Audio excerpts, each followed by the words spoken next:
Has Dr. Pakyam come? Yes, sir. Yes, sir.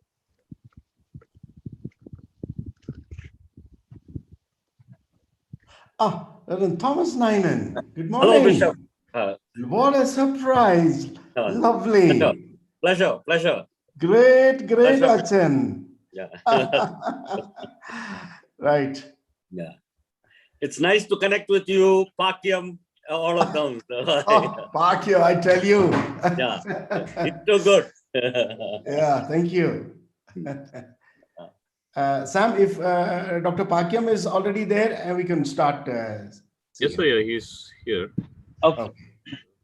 Okay. I greet you all in the Bishop, name good of the morning. Lord and His. Good morning, Dr. Pakyam. We are about to start. Okay. I greet you all in the name of the Lord and the Savior Jesus Christ. Before we start this webinar, I asked Reverend Sargunam from Kaundamalin Church to begin with an opening prayer. Sargunam Anna, opening prayer. கடவுள் நோக்கி வேண்டிக் கொள்வோம். எல்லா நல்வரங்களுக்கும் வளங்களுக்கும் ஊற்றும் ஒருவிடமாய் திகழ்கிற எங்கள் அன்பின் கடவுளே, வாழ்வின் வழியாக வந்து எம் வாழ்வை காக்கின்ற இறைவா, இந்நாளின் காலை வேளைக்காக உமக்கு நாங்கள் நன்றி பாராட்டுகிறோம். இப்பொழுதிலும் கூட கடவுளே, உம்முடைய பேருள் எங்களுக்கு துணையிருப்பதற்காக நாங்கள் நன்றி பாராட்டுகிறோம். கடவுளே, ஒவ்வொன்றையும் அழகாய் நேர்த்தியாய் படைத்து அதை நல்லது என்று கண்டவர். மனுக்குலத்தையும் படைத்தீர். மனுக்குலத்தை படைக்கும் முன்பே இவ்வுலகை நீர் ஆசீர்வதித்தீர் என்று நாங்கள் திருமறையில் காணுகிறோம். அப்படியாய் ஆசீர்வதிக்கப்பட்ட அந்த இயற்கையை நாங்கள் உம்முடைய கண்கொண்டு பார்க்கவும், கடவுளே, உம்முடைய அருளினாலே நாங்கள் மீண்டும் இந்த இயற்கையை புதுப்பிப்பதற்கு, இயற்கையோடு இயைந்த வாழ்வுக்கு நாங்கள் ஆயத்தமாவதற்கு நீர் எங்களுக்கு கொடுத்து வருகிற எல்லா உம்முடைய மேலான வழிநடத்தல்களுக்காக நாங்கள் நன்றி செலுத்துகிறோம். கடவுளே, இந்த உயிரினச் சூழல் கருத்தரங்கு பற்றைக்காக உம்முடைய பார்த்து நாங்கள் வேண்டுதல் புரிகிறோம். இதற்காக முனைப்போடு ஆண்டவரே இன்னமும் தீவிர வேட்கையோடு செயலாற்றுகிற என்னுடைய பேராயருக்காக, இந்த துறையினுடைய இயக்குனருக்காக, அன்பின் கடவுளே, இந்த பார்வையின் படியில் ஆண்டவரே நாங்கள் திருமுறையை கற்றுக்கொள்ளவும், எங்களுடைய திருப்பணிகளிலே கடவுளே உயிரினச் சூழல் சார்ந்து நாங்கள் தொடர்ந்து இயங்குவதற்கும் நீர் ஆற்றல் தருகிற இந்த முன்னெடுப்புகளுக்காக உமக்கு நாங்கள் நன்றி செலுத்துகிறோம். உம்முடைய திருச்சமத்தில் ஒப்புக் கொடுக்கிறோம். சிறப்பாய் உம்முடைய வார்த்தைகளை திருமறையின் கண்கொண்டும் இறையியல் பார்வையிலும் கொண்டு வருகிற முனைவருக்காக உம்முடைய பார்த்து நாங்கள் நன்றி செலுத்துகிறோம். கடவுளே, உம்முடைய பேரொருநாளே நீர் நிறைத்து வழிநடத்தவும், கடவுளே, இந்த வார்த்தைகளை கேட்கிறவர்களாக மாத்திரமன்று நாங்கள் செயல்படுகிறவர்களாகவும் இயற்கையின் மீது ஆண்டவரே அளப்பரிய அன்பு கொண்டு இப்பூ உலகை ஆண்டவரே முழுவதும் பசுமையாய் பச்சையாய் மாற்றுவதற்கு நீர் ஆற்றல் தர உம்முடைய பார்த்து நாங்கள் மன்றாடுகிறோம். எங்கள் மீறுதல்களையும் நாங்கள் உணர அருள் தந்து வழிநடத்துவீராக. தொடக்கம் முதல் நிறைவு மட்டும் நீரே ஆண்டு வழிநடத்தியறலும். இறைமந்தன் இயேசு கிறிஸ்துவின் திருவழியை வேண்டிக் கொள்கிறோம் எங்கள் அன்பின் தந்தையே. ஆமென். Amen. Thank you, Reverend Sargunam. I would like to welcome our most respected bishop, and who is always encouraging us to do the new things in our diocese, and especially whenever we go for his advice and his opinion, he is always with us. I would like to thank our Bishop Aya for giving this opportunity to conduct the Nerathulum. I would like to thank Reverend Dr. Pakyam Samuel, sir. When we approached for him, and he was so willingly, and he accepted our invitation, and he is willing to come in the webinar and deliver his renowned lecture to us regarding this religious faith and climate injustice. In this time, I would like to thank Reverend Thomas Nainan, who was a special guest. We never thought that he will come, and in this webinar, his presence is remarkable, and I would like to thank on behalf of Coimbatore Diocese, on behalf of Bishop Reverend Thomas Nainan, who is with us now. And I would like to thank all of you who are participating in this.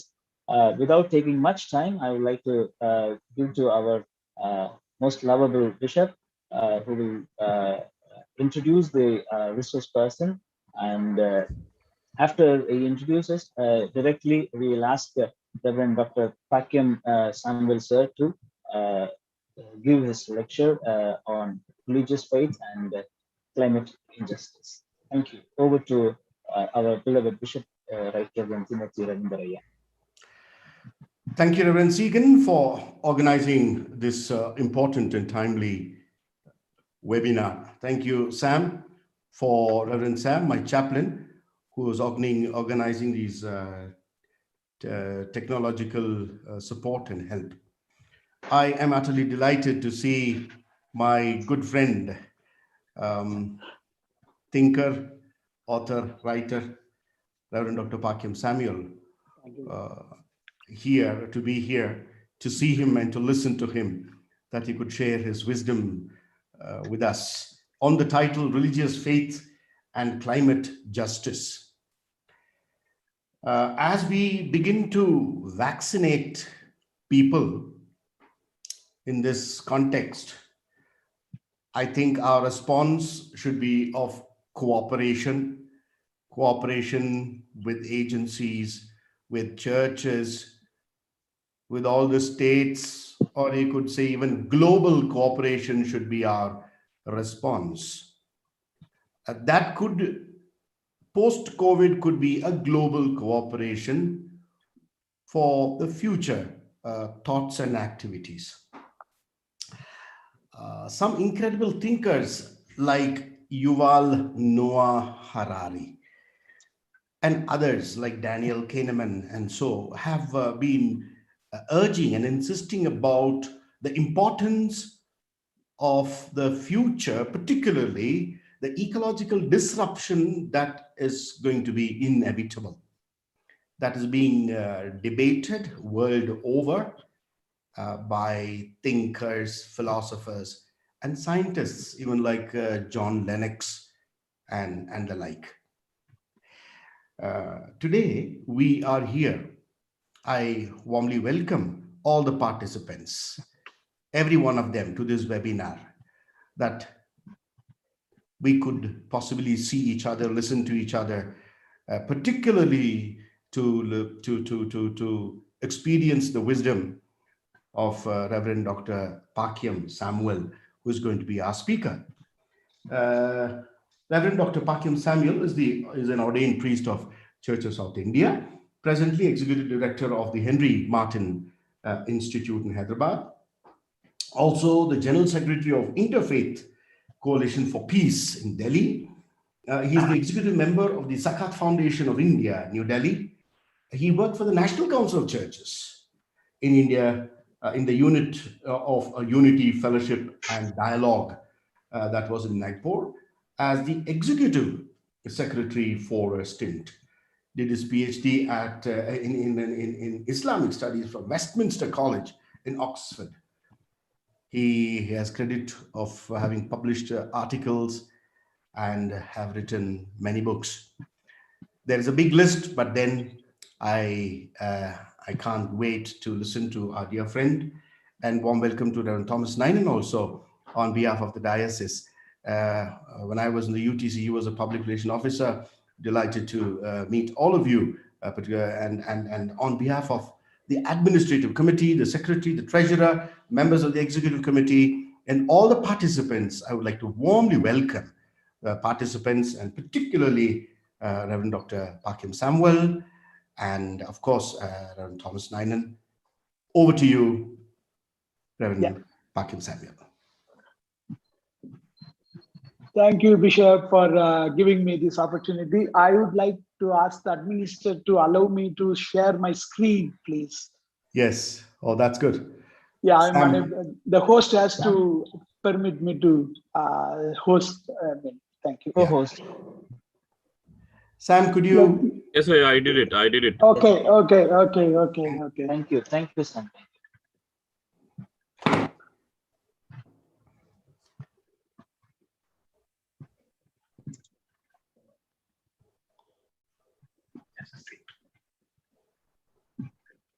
Yeah, I hope you are able to see my screen. Yes. Yes, Thank you. Yes. Yeah. So thank you very much, Bishop Saab, for giving me this privilege though I'm not so comfortable with the Zoom meetings, but I think it's a privilege for me to be part of this wonderful initiative taken by Bishop. And Bishop and myself been talking a lot about this kind of a topic, and he's a great lover of greens. And one day I should have the privilege to visit him somewhere in his mountain place. Sure. That is, and I live in a place in Henry Martin Institute. It's such a greenery, and sometimes I forget to think what is the devastation that is taking place maybe outside, because I'm in a cocoon, and I feel that it is such a it's a great garden, and I feel it's a privilege that I have we have in this campus about quite a few trees around.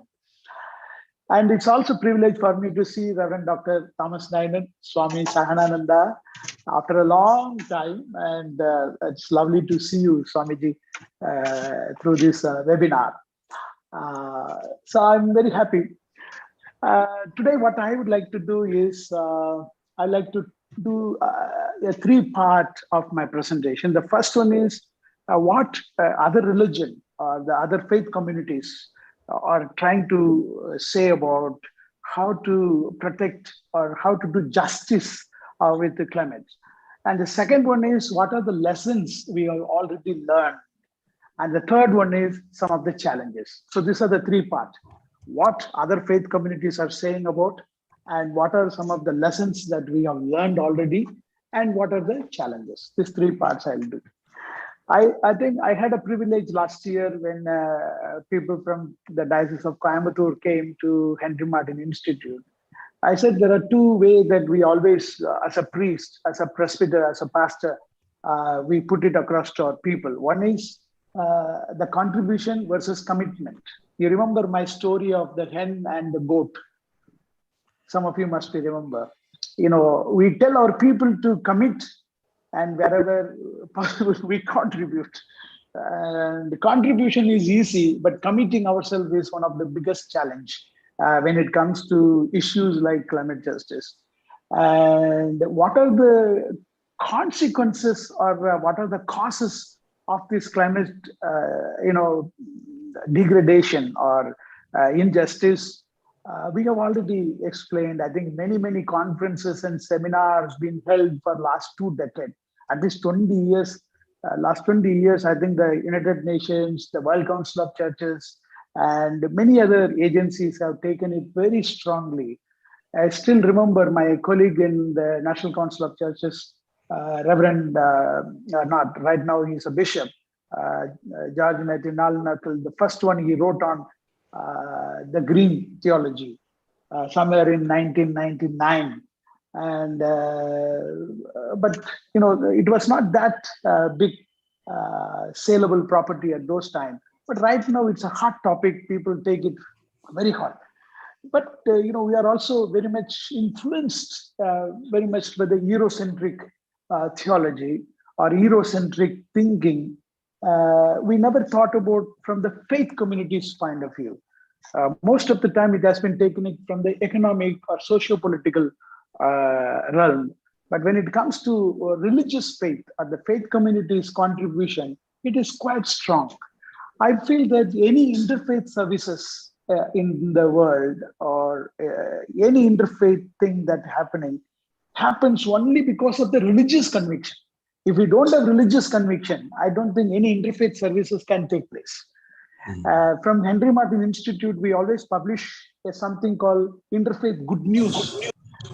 In our website, if you go, every week there is something we post it in the website, something that is happening good, not any bad news, only good news. So people have welcomed it. And I think one reason is because we always looked at, or we had the perspective of looking at it from a positive side. Well, anyway, you need to have religious conviction for the contribution that we make. So today morning, this is what I made it like topic, religious faith and the climate justice. In this, all religions, they agree that nature is an act of divinity and it should be treated as such. It is God's creation, and we should not, do anything harm to that. Almost all religions addresses this issue of creation of the universe, universes in different forms and with varying degree of clarity or detail. Every religion, have addressed this issue. Spiritual leaders at all levels have come critically, and they said, for the success of something like this, we need to have a solidarity, or we need to come together with ethical and moral and spiritual commitment to protect the environment and God's creation. Many a time, many of our partners in the West, they contribute or they may support us for many things, but where does their resources come from? Then we have the question of ethics, particularly the Scandinavians. Most of our Scandinavian partners, they support us, but it is not through the churches, but it comes through the government aid or the taxpayers' money. But what is the taxpayers' money? Where the tax comes from? If you look at it very deeply, we'll not take the any more support from the Scandinavian development agencies. But we may take the support through the churches, not through the development agencies, because ethically and morally, it doesn't stand in solidarity with a developing country like ours. So spiritual leaders we have to become critical to the success of global solidarity. If something like that influences or inspiration comes from, are we ethically correct? Are we morally correct? And our spiritual commitment should be questioned when we talk about issues such as this. So these leaders can become observers. They can make public commitments, share the story of their commitments, and also the challenges and the joys, which success stories also can be shared. But again, I go back, spiritual leaders, agencies, the churches have to be extremely critical of where does the help come from, or where does the inspiration come from. So ethical question, moral question, and spiritual commitment has to be asked. Simply somebody has been influencing us, inspiring us, we can't take it openly. So this is with the outset I go. In addition, we can also display our sustainable behavior, serving as a role model for the public to follow. So this is my introduction to the religious faith. Now we go how each of these religions. So I'll have a very a kind of a glance through different faith community, how they look at the climate. The first one, Hinduism is really and deeply rooted in nature. We all know that.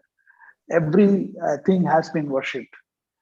My friend always say that if you see a train passing through a bridge where the river is under, and if you see a Hindu, he'll be taking some coins and throwing it. Whereas if you see non-Hindu, who is not a Hindu, he'll be taking all his dust or all his waste and throwing it to the river. You see, you can understand how deeply it is rooted. For him, it is God or goddesses, a river. Whereas, for others, it is different. That's why we see recently also dead bodies floating or anything. It is because it has been divinified, or it has been taken as a kind of a divine root. So the sacred texts like Vedas, Upanishads, Bhagavad Gita, they have many, many references of divinity related to nature, such as rivers, mountains, trees, animals, and the earth.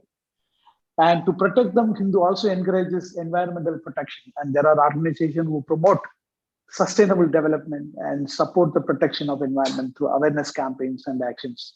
They had a kind of a declaration in 2010 called it as a green faith. It has come from the Hindu community. And that's where they said how one has to protect the environment. And they say the Brahman, the spirit, the beginningless, he says everything is subordinate to me, lies beyond the cause and effect of this material world. So Brahman is the real creator. according to different modes of material nature, the mode of goodness, the mode of passion, the mode of darkness. There are different living creatures who are known as demigods, human beings, hellish living entities. Everything is divinified. And if you're a student of religion, we know that there is a big, sharp distinction of sacred and profane. How some stones are called as sacred, some trees are declared as sacred, and other things are profane. So it is a kind of a called out, just like we say that we are called out. Similarly, the nature has been also declared. And here a prayer is there, O King, even particular mode of nature being mixed with other two is divided into three. And thus each kind of living creature is influenced by other modes and acquires its habits also. So we are connected. It is not that we are isolated and individual, but then we are a kind of in the chain. We are connected with each other. So every mode has been connected. So there is an inseparable bond between man and nature. For man, there cannot be existence removed from nature. This is from Mata Amitananda. Buddhism and the climate justice. Look at Buddhism, the notion of karma alone being an important part of Buddha's lesson. It conveys the values of conservation and responsibility for the future. Buddha, if we want to define Buddhism, it is only by one single word. It is called the Shanabhangavada, the doctrine of momentariness.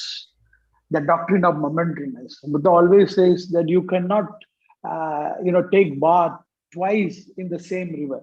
As you dip and get up, the one river that you already dipped has passed away. So, but then it is connected. So it's a kind of a notion of karma that keep coming. It is said that the morality of our actions in the present will shape our character for the future. An idea close to the sustainable development. We always say, if this generation fails, then the next generation is going to be punished. So it is generation to generation. If we want to have sustainable development, then we have to take the responsibility. That's what Buddhism will be insisting on. Buddhist connections and reflection on the environment is, it says, as a bee, without harming the blossom, its color, its fragrance, it takes its nectar and flies away.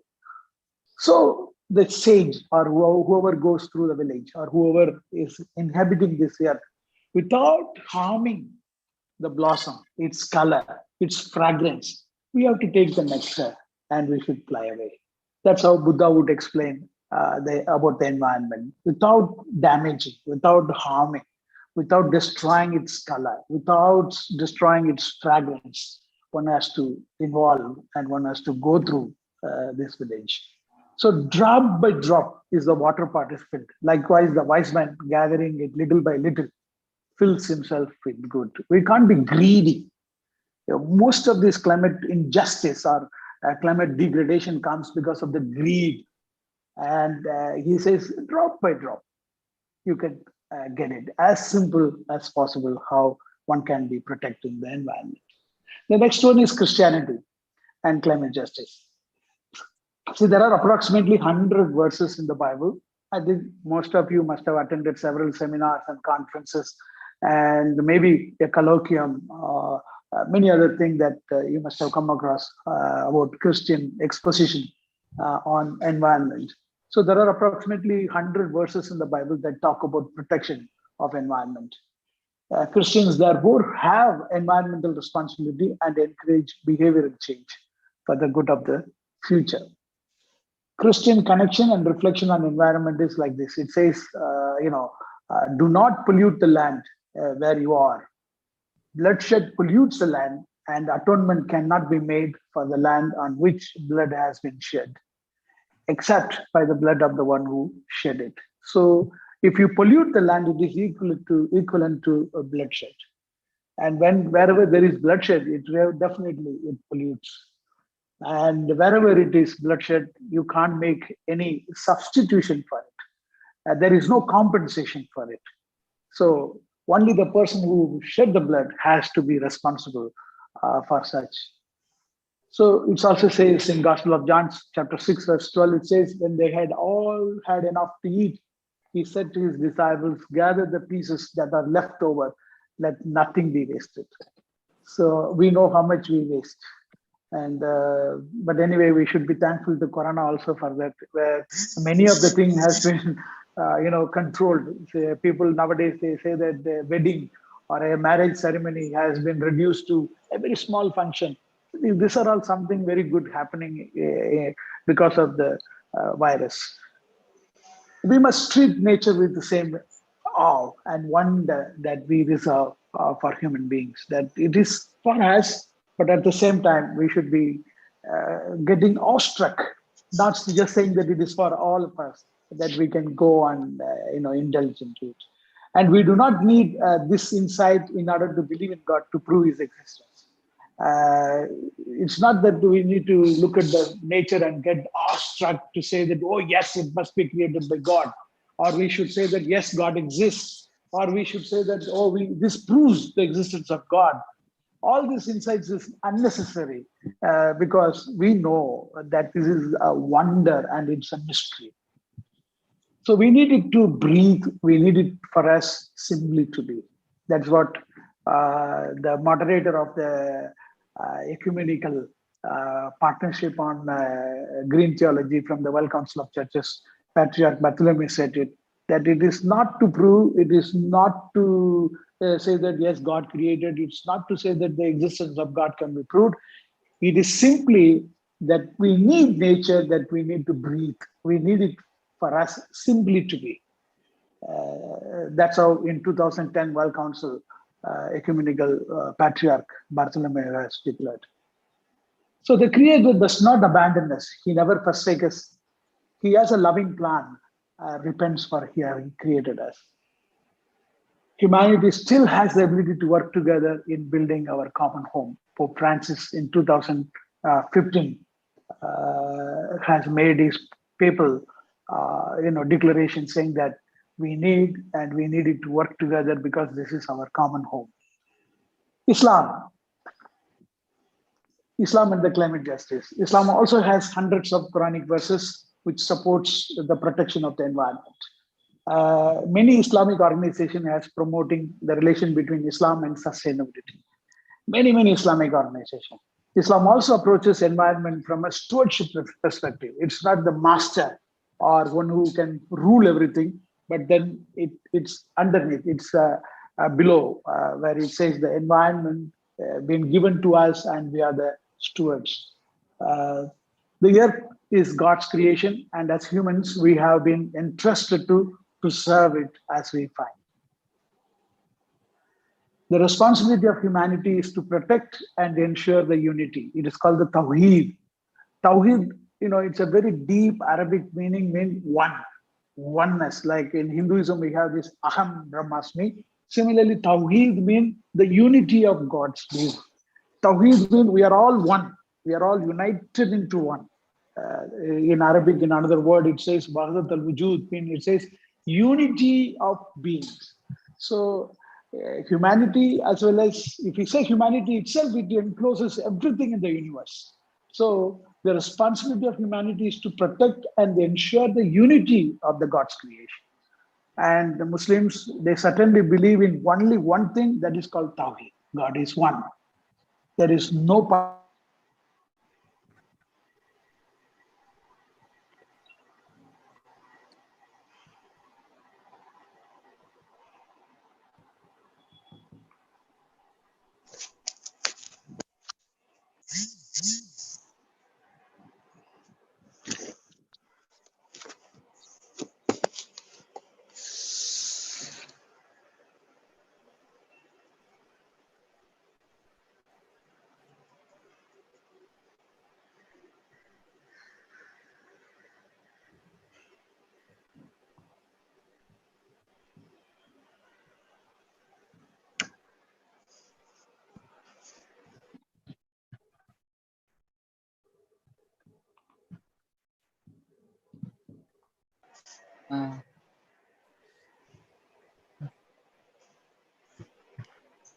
Chaplain here? Dear Aya, I think we couldn't hear your voice. Yeah, that's right. I think he got lost. I hope.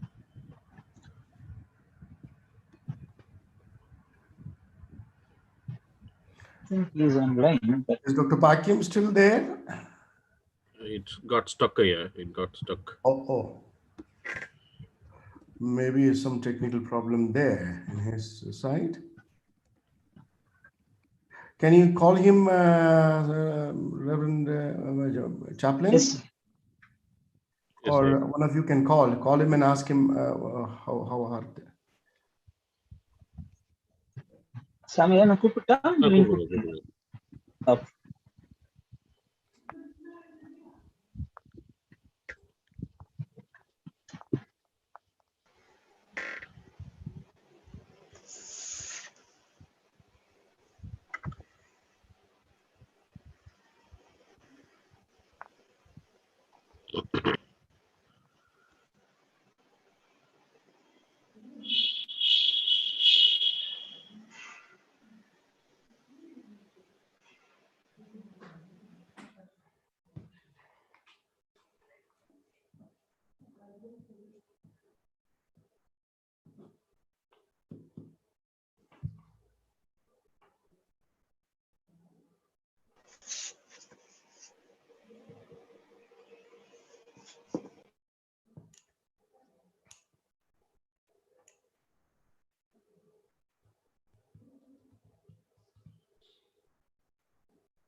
Start progress.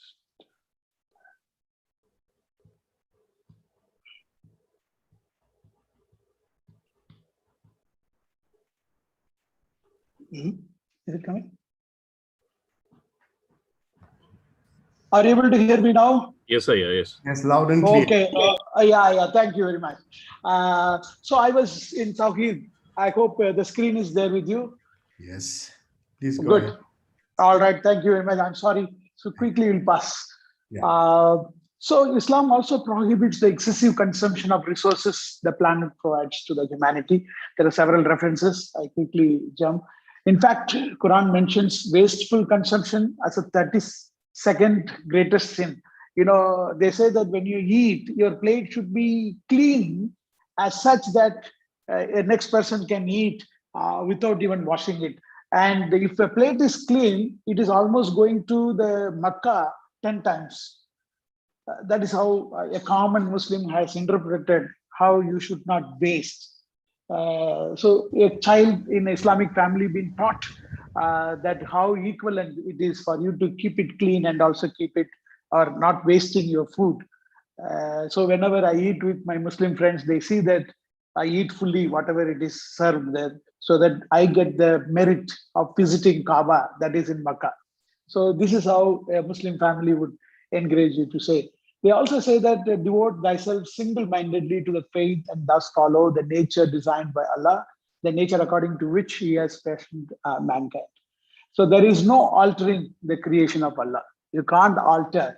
So there are many, laws and regulations. The Shariat law would say even a woman wearing a man's dress is altering the creation of Allah. So they go into such orthodoxy, and very conservative, traditional-oriented Muslims would be extremely tight with, if you do anything harm to the creation. So do not strout arrogantly on the earth. You will never split the earth apart, nor you will ever rival the mountain's stature. So there are many, many references. I hope this slides I will be anyway passing on to you, so you can have it when you have time to look at through these slides. Allah, your Lord, then blessed is Allah, the Lord of the worlds. The one prayer that Muslims every day would say, they would say that Allah is Lord of the world, saying that He is the governor He is the viceroy of the entire creation. Coming to Jainism, Jainism doesn't believe in God, but Jainism definitely believes the creation must have come with a certain kind of a combination of matter, the spirit, the material world must have come into existence with a certain combination, just like how you eat betel leaves, the lime, and the supari. If you only eat the lime alone, your tongue can get burnt. Chunnama matram saapta naakku erinju poiruma. So vettala paakku சுண்ணாம்பு இதையும் கரெக்டா mix பண்ணி சாப்பிட்டாதான் அந்த இது வந்து நாக்குல வந்து ஒரு சிவப்பு கலரை உருவாக்கும். So similarly, they believe that at certain combination of matter and the spirit, the entire creation has come into being. And the Jainism is very strong in non-violence, the belief of non-violence. And verbally, physically, and mentally, Jainism doctrines focus on peaceful and disciplined life. You must have seen the Digambara and the Swatambra saints. When they walk around, they see that they don't harm even a smallest insect. So kindness to animals, vegetarianism, and self-restraint with avoidance of waste are parts of Jain's life. They see that they don't harm anything. As highly evolved from a form of life, human beings have great moral responsibility in their mutual dealings and in their relations with the rest of the universe. So they certainly believe that everything, even your breath, should be really, really guarded. Today only we are putting masks, but the Jains always put their mask. One of my good friends said, today the entire world is a Jain community because we all wear masks. Are you following me? Are you online? Yes, sir. So Yes, sir. Yes, sir. you see, today, last 1.5 years, we are all wearing masks, but the Jain community always wore a mask. So they were saying that we never harmed. So do not injure, abuse, oppress, enslave, insult, torment, torture, or kill any creature or living being. So it is this conception of life and its eternal coherence in which human beings have an inescapable ethical responsibility that made the Jain tradition a cradle of the creed of environmental protection and harmony. I would say the Jain community is a real great model for 2-3 things. One, I would say for the matter of interfaith. They are the one people who invented the story of 5 blind men going and touching the elephant. Similarly, the Jain community is another one which talks very much on non-violence and particularly on creation. And they take the ethical responsibility to see this, the complete environment is in harmony with every living being. And they were the first one to declare in 1990 on this climate justice. Judaism. Judaism in tradition, the land and environment are properties of God, and it is the duty of humankind to take care of it. I still remember in the year 2000 when the National Council had its assembly in Ranchi, they came up with a beautiful theme, Jal, Zamin, Zangal. I think Thomas Nainan was with me in that program in Ranchi, where we had this Jal, Zamin, Jungle. And where the community in Ranchi, particularly the Jharkhand community, came up with how they belong to the land. It is not the land belong to them. They belong to the land. So the similar tradition we see in Judaism, the land and the environment are properties of God, and it is the duty of humankind to take care of it. The book of Genesis is a greatest example where it proposes the Garden of Eden was initially the chosen territory by God for human to live. So such a beautiful description about the Garden of Eden. And it also says, God said, I have given you every herb yielding seed, which is upon the face of all earth, and every tree in which the fruit of tree is yielding.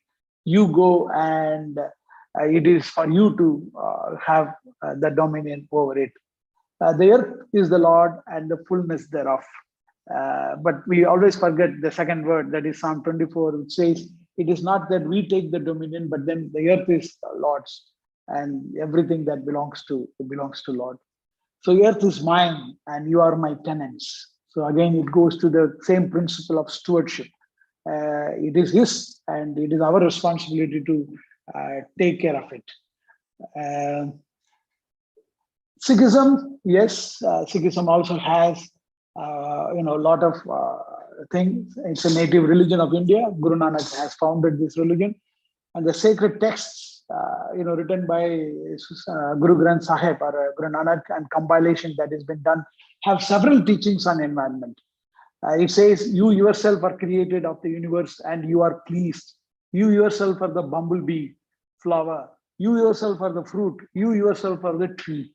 So it doesn't distinguish between human and the nature. It says you are the everything. You yourself are the water. You are the desert. You are the ocean. You are the pond. You are the big fish. You are the tortoise. You are causes, and you are causes of causes. So it has already put everything as one. And whenever you meet a Sikh community person, you would say, the word that we are all one. And so that is their word. Like just we say praise the Lord, or whatever we wish, they say Sat Sri Akal. Sat Sri Akal means all these things is one. So you yourself or whatever that you see around you is one. Okay, so far whatever I've given you is a quick glance about how different religions have taken the climate. But now I like to be seriously talking to you about lessons learned. The World Council of Churches has pointed out certain things. I like to bring it to you, some of the lessons. The first lesson is transformative justice. I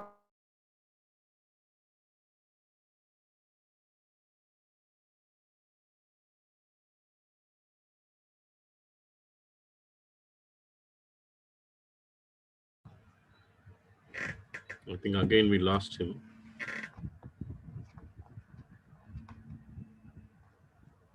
Zignaya.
Are you? I'm back again. I'm back again. Yes, sir. Yeah. Let me come back to my PowerPoint. Yes. Okay. I'm back. Is my screen is okay? Yes, yes. All right. All right. Okay. So the transformative justice is the first lesson that we have learned, because if you see that our ego has kept us always on top of everything that is in the chain of creation. We thought we are on the top. In the first picture, you see the man on the top, and then the woman, and then comes the male, and everything. It's a egoistic. Whereas we have this transformation taking place, saying that we are finding our place within the creation. This is the second picture. That is our nature. So the first lesson that as a Christian community we have learned is the transformative justice, finding our place within creation. Okay. The second one is faithfulness. The spiritual perseverance to sustain engagement, given the urgency of and the obstacles to dealing with climate change. That we've been taught, or we learn that how we are not encouraged to be successful, because success is a kind of a subjective. but we are asked to be faithful to what God has given to us, the spiritual perseverance to sustain engagement. So faithfulness is the second lesson that we have learned from this entire exercise of climate justice, or keeping harmony with the environment. The third one is networking. We also learned that we alone, as a single diocese or a single church like CSS Synod, can't only do, but we need an ecumenical coalition. Building ecumenical coalition is another thing that we insisted, saying that our networking will definitely help us to safeguard and keep in harmony with the climate justice. So networking is a very, very important lesson that we have learned, that we will keep on building this connectivity with others so that we can jointly, we can make effort to see that this justice can be done. The third one or fourth one is advocacy. A coordinated effort.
I'm unable to share my screen. Is it like that? Okay.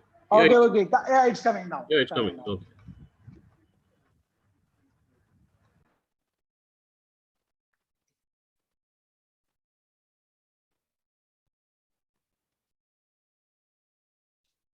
Are you able to hear me now? Yes, yes. Okay.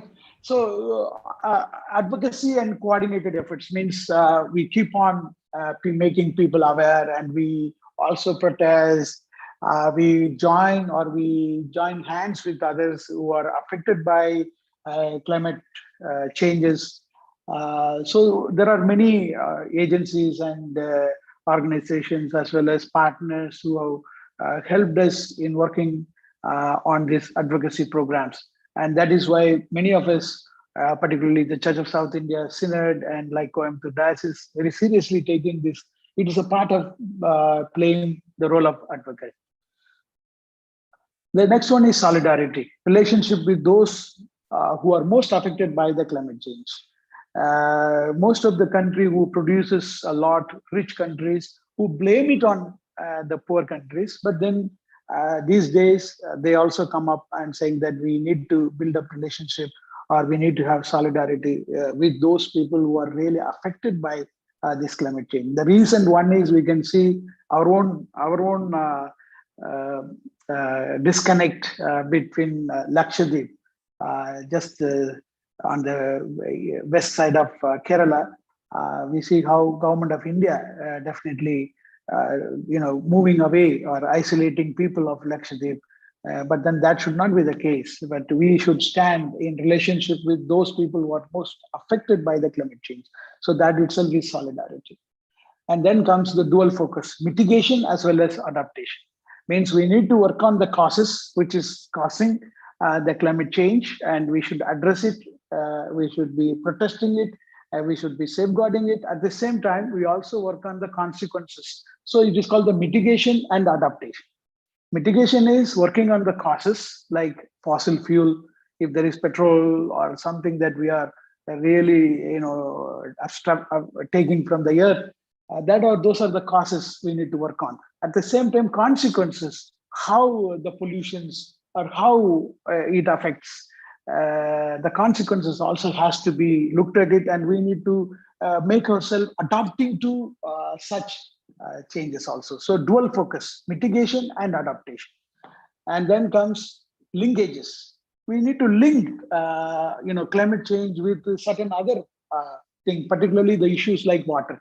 My colleague Dinesh Suna, who is in World Council of Churches, he is definitely working only on water issue, but that causes comes from the climate change. So our response has to be linking, saying that, okay, because of this climate change, this particular issue is really causing a big trouble for us.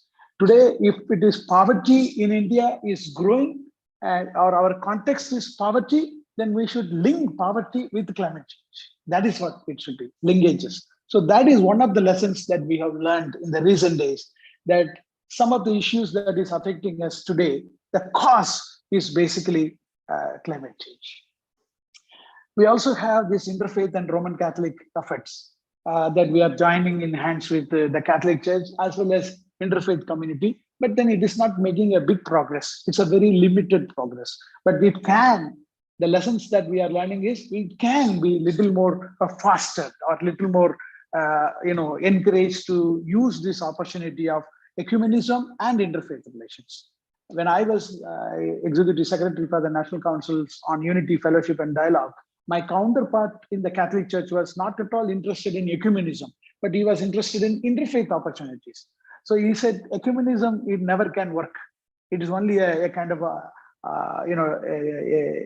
kind of a cosmetic word that we use between churches, but interfaith opportunity can be used. That was his thesis. But I would say both ecumenism and interfaith relations, we need to see what are the opportunities. Though we are not making a big progress, a limited progress has been made. But the lesson is we need to foster this relationship. The final one is visioning, articulating an ethical basis for climate change. We need to look at a policy for long term. It should not be a simple short term. For example, we can have seminars, we can have conferences, but what about Bishop, that you are declaring that all Coimbatore diocese churches has to convert itself into solar? You can see that there can be subsidy from the government of India. You can also give something from the diocese, and then every church, taking it little more in articulating, saying that yes, we have a policy that we can't use energy like this, but then we can use renewable energy such as solar. So I think that will give us a vision for a long term. So I would go back now. I will just show you that what are the lessons that we have learned. One is a transformative justice, finding our place within creation. Faithfulness, yes, we were not expected to be successful or looking at success, but we are expected to be faithful in preserving climate. And then we are also learned a lesson that we alone can't do it. We have to join in hands with other like-minded organizations. So that will be building ecumenical coalition. Advocacy is another one. Solidarity in people who are affected by it. And then dual focus. We should work on the causes. At the same time, we also work on the consequences. So we need to work on the mitigation, and also we have to work on the adaptation. And we have to work on the linkages. We should see what causes that, what is connected to this particular issues happening locally, particularly in our region. It has anything to do with climate change. So if we could connect that, I think then it will be easy for us to do justice to what we are talking. And we need to foster our relationship with the ecumenical relations, that is Catholic Church, as well as from the other faith communities. We also have to have a long-term policy saying that entire CSI, we will move on to make our, particularly our institution, our church, offices, wherever it is, in a small way, we should have a policy where we can say that in a long term, it will definitely help in contributing justice to climate. So these are the lessons that we have learned in the past maybe 20 years of engaging ourselves in climate justice. Some of the challenges that I see is 3 challenges. One is we need to promote a transformation toward a low carbon and intensive economics. That is, I already told you that it is not just talking about it, but then becoming active. The second one is we should support communities affected by climate change. There are many neighbors who are affected by this climate change. Not only our own diocese, but within our own diocese, there are many people who are affected by this climate change. Whenever there is flood, whenever there is a monsoon season, or whenever there is something like that, we have seen in the last few years back what happened to Kerala. So similarly, how are we going to support? I definitely know Coimbatore Diocese must have contributed a lot in helping Kerala during its flood time. So similarly, in solidarity, in supporting those people who are affected by climate change. And finally, I would say, why are we engaged in it? Why are we talking about it? Is it a spiritual quest or is it a project? Is it a project? Is it Matthew Koshi is a project from CSA Synod, or is it our own spiritual quest that we want to implement? I think this is basically we need to ask when we take a topic or when we take an issue. Is it a spiritual quest or a project that needs to be implemented? Thank you.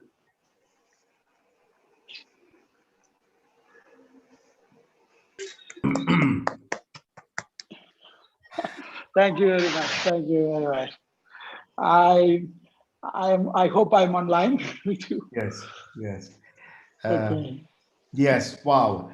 So much of content, information, and different worldview perspectives, Dr. Samuel, Dr.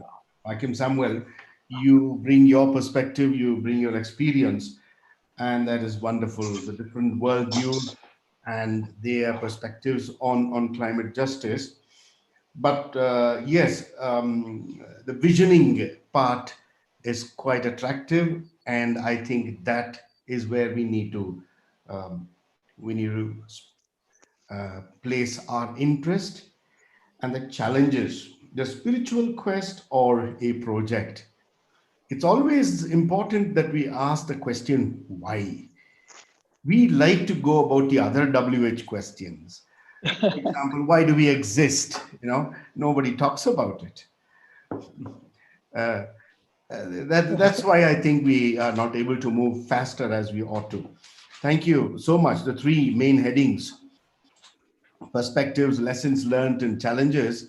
I tried to take some notes, but I'm sure you're going to share your views and your content, and yes, we will use it with your permission in our upcoming things. And we hope that you will also join in our upcoming webinars whenever it is possible.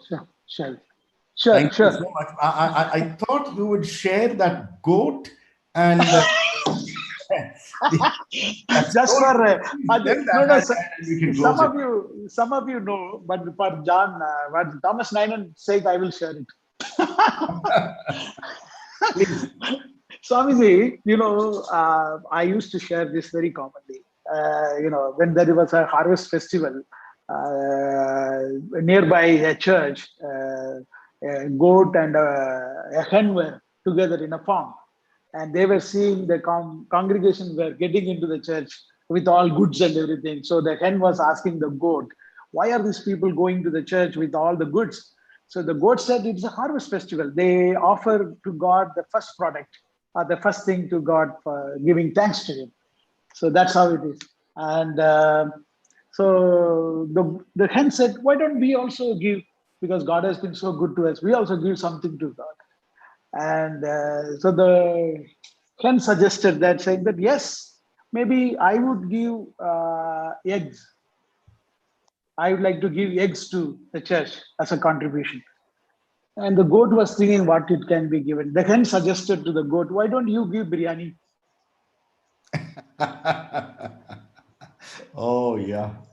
So the goat said to hen, for you, it's a matter of contribution. For me, it's a matter of commitment. So from the pulpit, most of the time we say we should do this. we should be doing this. So that is a matter of contribution. We will make the congregation to commit.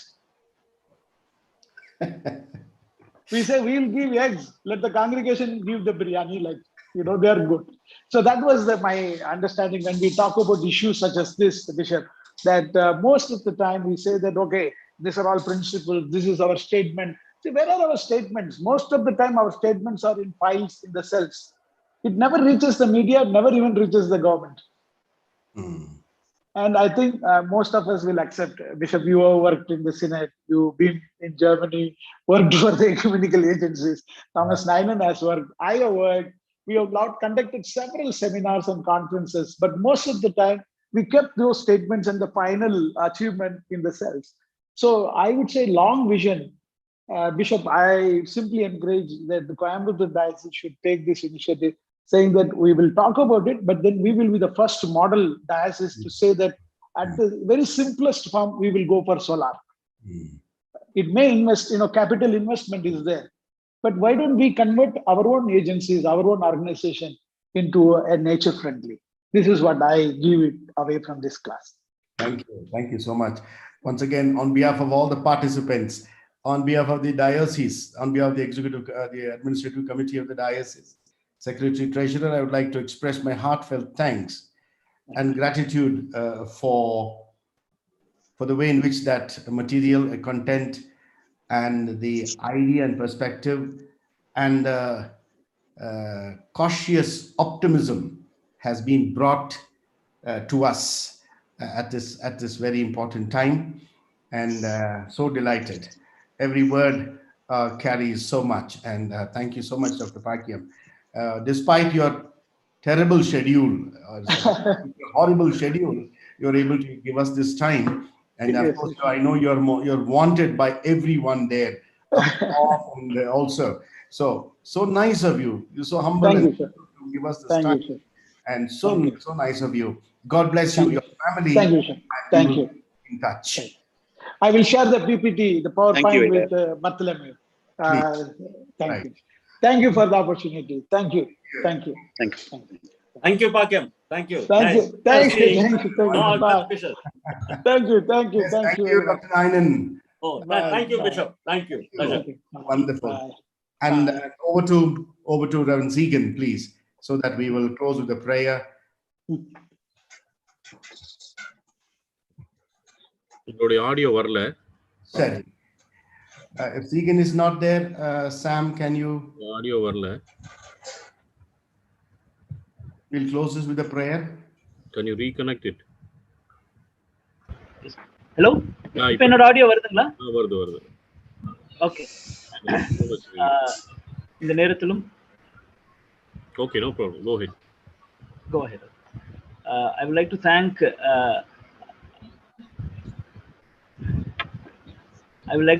Pakiam sir for being present at this time, and ஐயா கேக்குதுங்களா? கேக்குது. Perfect. Pakiam, Reverend Dr. Pakiam Samuel sir, and special thanks to him when our bishop said your name, and when we asked ஐயா நாங்க வரலாமா, நீங்க எங்களுக்கு ஒரு time கொடுப்பீங்களான்னு கேட்கும்போது he was so delighted. Okay தம்பி, he didn't say anything, just said okay தம்பி, we will do it, and the timing only is matter for me, he said. And I would like to thank the presence of Reverend Thomas Ninen ayya.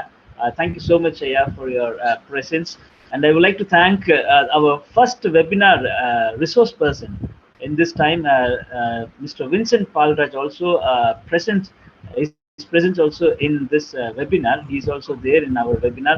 I'd like to thank him, and I would like to thank some of our interdenominational friends from TLC. Reverend William Charles is there, and from HMI, Henry Martin Institute, some of our friends are from Henry Martin Institute are there, and from Madurai Diocese also 2 or 3 persons are from Madurai Diocese also there. And I would like to thank all our CSI Coimbatore Diocese colleagues and my friends and my brothers who are all present here, and especially I would like to thank the communication department director and the chaplain Reverend Sam, who is organizing the technical assistance for us, and Dr. Kanagarat, who is also in our midst. I would like to thank him also. And once again, I thank this. Maybe in this webinar, we are not, we don't have much time, so we don't have any response. So I would like to get your responses from through 2 or 3 persons from your side. Maybe you can WhatsApp me or you can mail me in the banner which we sent. So we are planning to compile all the responses and all the series of webinars, and we are planning to compile all the webinars. Upcoming webinar will be announced to you after the brief discussion with our beloved bishop. And so thank you once again, all of you, especially the participant and Dr. Pakyam sir and Thomas Nainan Ayya, and especially our first webinar host, the resource person, Mr. Vincent Annan also. I would like to thank all of you. So we would like to finish this, wind up this webinar to a word of prayer. May I request Reverend Jeremiah Alfred? I think he's online. Yes, yes. Yeah. May I request Reverend Jeremiah Alfred to conclude with a prayer and the benediction by our beloved Bishop. Yes. ஜெபிப்போம். நேசிக்கிறதா நண்பின் ஆண்டவரே, இந்த நாளின் காலை நேரத்திற்காய் நாங்கள் நமக்கு நன்றி செலுத்துகிறோம் சுவாமி. ஆம் கர்த்தாவே, நீர் எங்களுக்கு கொடையாய் கொடுத்த இயற்கையை பாதுகாக்கின்ற ஒரு பெரிய பொறுப்பை எங்கள் கரங்களிலே கொடுத்திருக்கிறீர் சுவாமி. ஆம் கர்த்தாவே, ஒருவேளை இந்த பொறுப்புகளிலிருந்து நாங்கள் வழி விலகி இருப்போம் என்றால் மீண்டுமாய் கர்த்தாவே, இந்த பொறுப்புகளுக்குள்ளாய் நாங்கள் ஈடுபடுத்திக் கொள்ள வேண்டும் என்பதை இந்த காலை வேளையிலே எங்களுக்கு உணர்த்தினீர் கர்த்தாவே. ஆண்டவரே, பல்வேறு சமயத்தினர் இந்த இயற்கையின் மேல் கொண்டிருக்கிற ஈடுபாட்டையும் கிறிஸ்தவர்களாகிய நாங்களும் கிறிஸ்தவமும் என்ன விதமான ஈடுபாட்டை எங்களுக்கு கற்றுக் கொடுத்திருக்கிறது என்பதை சுவாமி இந்த காலை வேளையிலே அருமையான அறிவர் மூலமாக நாங்கள் அறிந்து கொண்டோம் சுவாமி. விசேஷமாக கர்த்தாவே, இந்த நாளில் இந்த காலை பொழுது எங்கள் அனைவருக்கும் பிரயோஜனம் இல்லவாய் இருந்ததற்காக ஸ்தோத்திரம் சுவாமி. இந்த காரியங்களை முன்னின்று நடத்தின இந்த திருமண்டத்தினுடைய பேராயருக்காக, அதே போல கர்த்தாவே இந்த சுவாமி அருமையான இயக்குனர் அருள் திரு ஜெகன் அவர்களுக்காக, இந்த நாளிலே கர்த்தாவே நல்ல சிந்தனைகளை எங்களோடு கூட பகிர்ந்து கொண்ட அருள் திரு அறிவர் பாக்கியம் சாமியல் அவர்களுக்காக இருக்கிறோம். தொடர்ந்து சுவாமி இந்த இயற்கை பாதுகாக்கின்ற பொறுப்போடு கூட முனைப்போடு கூட நாங்கள் செயல்பட ஆண்டவர் நீர் எங்களுக்கு கிருபை புரிந்தள்ள வேண்டுமாய் மன்றாடுகிறோம். எல்லா துதிகளும் கர்த்தர்களுக்கு செலுத்துகிறோம். இயேசுவின் ஜெபிக்கிறோம் நல்ல பிதாவே, ஆமென். May the grace of our Lord Jesus Christ, the love of God the Father, and the fellowship of the Holy Spirit rest and remain with all of us now and always. Amen. Amen. Amen. Thank you, one and all. Thank you. so much. Thank you.